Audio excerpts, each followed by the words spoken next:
Hello and welcome to Just Some Knowledge.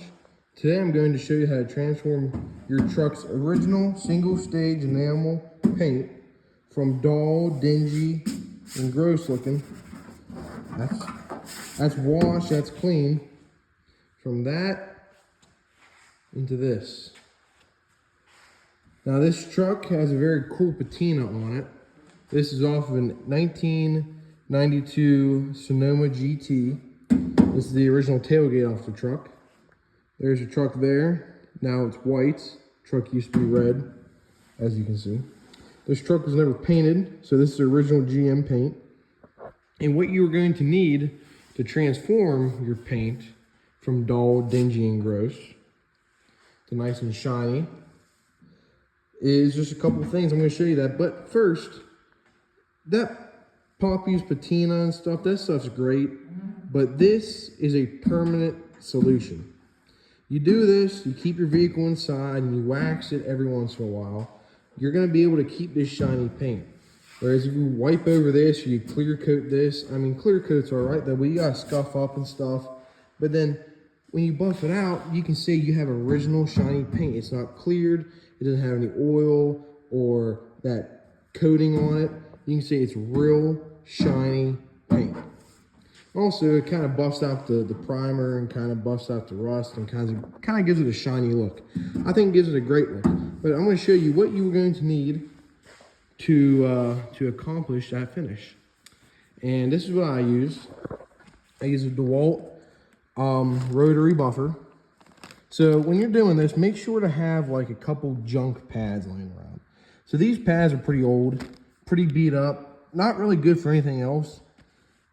Except for you doing something like this. So I have a wool pad and a foam pad here. So this first step compound with the wool pad, your wool pad's your first step, is I use this 3M compound, first step, white compound.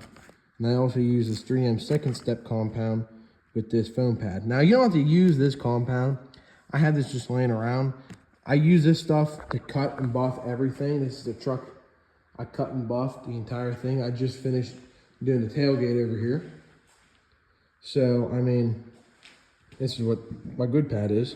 So after I do all that stuff, I do a couple panels. These pads end up being not good for getting a nice finish on a brand new paint job. So I use these for old to do stuff like this because this single stage paint isn't base clear. It's single stage.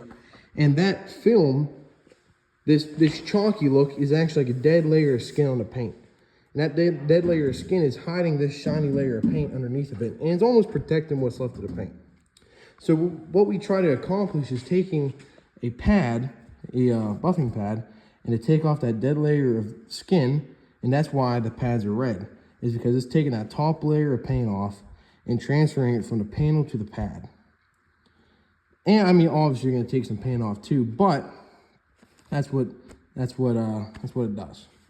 So a wool pad, a foam pad, and really you can go and get brand new pads and do this, and they'll cut real nice. We have to constantly keep cleaning them out, blowing them out and stuff. So do what you want to do. I mean, the pads, they're not stupid expensive, like 15, 20 bucks for a pad, like 15 bucks for that, maybe 20 bucks for that pad. But this compound's very expensive. It's like $70 for this bottle, $80 for this bottle, and there's a third step, a swirl remover. It's also pretty expensive. So you could use, say, like, show you what else, is this Meguiar stuff like AutoZone, this Ultra Pro Speed Compound. This stuff cuts, this would be your first step. This stuff cuts real good with a, say, a wool pad. And then what your second step could be is this right here, is your Ultra Pro finishing polish. This would be your second step with your foam pad. There's a lot of stuff you can do with buffing. They have white foam pads for your first step. I prefer a cotton pad, I mean a wool pad. They cut better, they last longer, they give a nicer finish. And I personally like the 3M pads and stuff. They're pretty good. And this is that third step. You don't need to use this on old paint like that, but new paint, darker paint, like black, it's preferred. so you don't have them swirls and stuff. Presta's not a bad brand. And I have some other Meguiar's stuff back here too. It's like one-step compound. These are okay, but they're not good for cars. As it says, marine RV, so your campers and boats and stuff. So that's okay stuff, but I wouldn't use that in a car.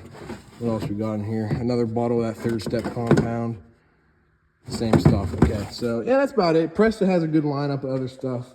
Kind of migrated from Presta to 3M. So, but yeah, just throw your pads on the buffer, go light. Don't dig into the paint, because this paint is very thin, as you see. If you hit a spot, because you're going to be taking paint off. You're not going to leave 100% of the paint on there, but you are going to take off what is there, and it is going to give you a nice shine if you do it correctly. Don't stay too long on the edges and stuff, but yeah, if you want your paint, just a quick, I mean, if you have an old truck and you just want it to be shiny again without spending 20 grand on a paint job, just go out, buy a cheap buffer from Harbor Freight, buy a couple pads from Harbor Freight, and buy some of that Bauer compound. That stuff doesn't work bad. Meguiar's, any AutoZone, O'Reilly's, they carry it. You can buff an entire truck and make it look like this for under 200 bucks. So yeah, I mean, like I said, if you just want a cool, if your truck has a cool patina or still has a lot of paint on it, but it looks like that, try giving it a buff before you go and hit it with the sander and spend 20 grand on a paint job. Who knows, it might look pretty cool. Because this tailgate's gonna end up gonna go on a wall. It's gonna be wall art. But I think it would look real cool all shiny. So anyway, hope this helps, guys. Anybody who wants to try buffing.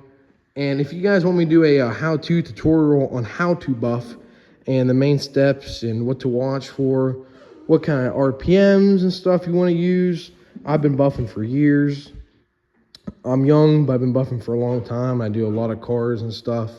So if you guys want a tutorial on how to buff, let me know in the comments and stuff. So please like and subscribe, and hope this was enjoyable. Thank you.